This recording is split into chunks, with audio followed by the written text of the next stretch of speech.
Hey everybody, it's Rob. So I got a new dilemma here. Last couple weeks I've been going out on the boat.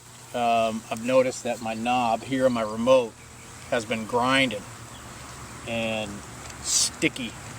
So when I got back from the golf, sprayed it quite a bit. My neighbor's been going through the same thing. His couldn't even turn it. His was rusted so bad. And we spray it. We use the salt away. We take care of everything. So I came out here a couple days ago, just kind of snooping around a little bit more detail. And here's what I found. This knob comes off, and I don't know if you can see it. I'll try to focus on here. It's just a regular old friggin' knob. There's no rubber washer. There's no rubber seal. You know, I'll try to get closer here. You can see that. It's just a regular old steel washer, right? And so it's rusting like a son of a bitch.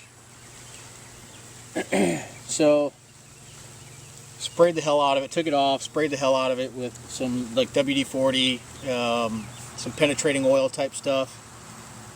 Cleaned it out with a little brush, like an old toothbrush that I use for like cleaning my rifles and pistols and stuff, but it's clearly deteriorating. So I called the dealer and they're like, hey, we need the serial number off the back of this. And I'm like, well, alright. So what I'm going to do is try to pull this off. And what I'm going to do is, this little fascia plate is normally pretty easy to get off. I got this little tiny hook thing that I got from Lowe's. Just kind of get behind it very carefully. I'm going to try to do it so y'all can see. Kind of get behind it carefully and very gently kind of pop it off.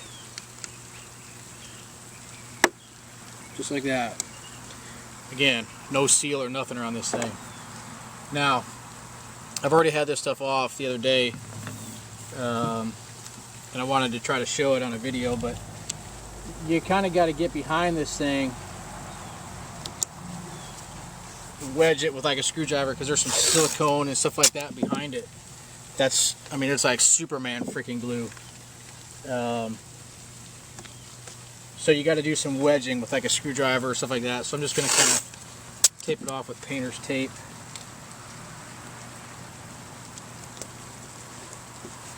So I can get behind there and not scratch the side of the boat. That's what the tape is for. Now, the dealer's asking me to do this only because they know that I kind of do my own thing, and they kind of trust that I'm not going to screw things up anywhere. So I hope I don't, but I guess we'll see.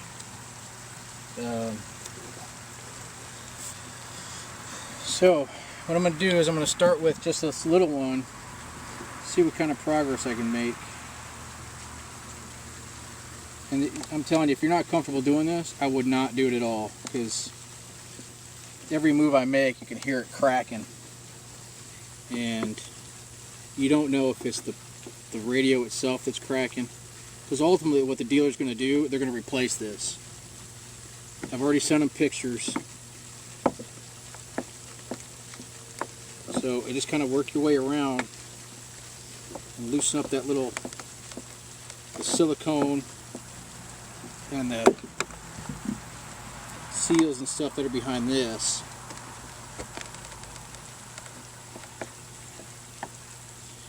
This is definitely something you don't want to rush.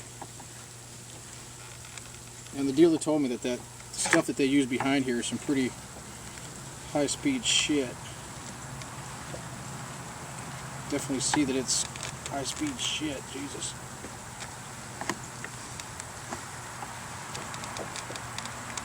And I'm going to tell you, if I can't get this out very easily, I'm just going to take it to them, so that way if they break it, there's absolutely no question that it will get replaced. God damn it. I should have had a couple of beers before getting into this one. This one's going to stress me out. I mean, this stuff is in here pretty tight. Whatever kind of silicone and adhesive they use in here, boy. I tell you what, this is some good shit.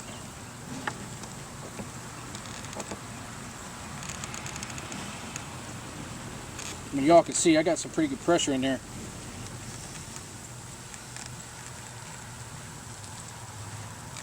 God damn it. Yeah, see my... Alright, I'm going to go ahead and stop the tape so I don't keep you all looking at the same thing for too long. And then I'll come back when I get it off.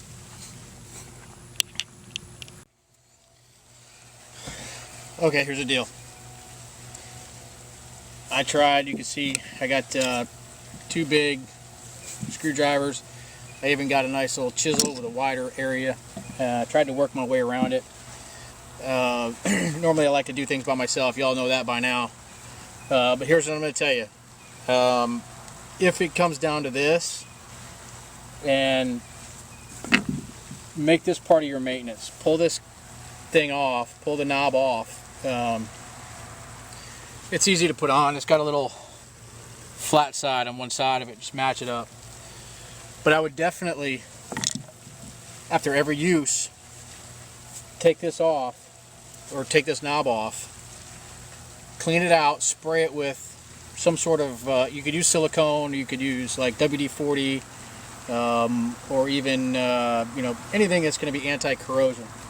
Get an old toothbrush and scrub this out, and actually spray some of that penetrating oil or anti-corrosion type shit, WD-40, whatever it is you want to use, and then leave this off. Just let it sit there. Don't forget that it's there, or you could put it in your cup holder. One of the two, but let it air out, let it dry, let it get that oil, the penetrating oil in there. If it gets bad, or if it already is bad, you don't know what to do, take it to the dealer. Because there was a couple tiny little chunks of the radio that came off when I was doing this. Even though I taped it off, I still got a couple scratches in here, and that's just going to make me sick. That's just a piece of, I don't know what the hell that is. I think that's a piece of the gasket. Yeah, that's all it is.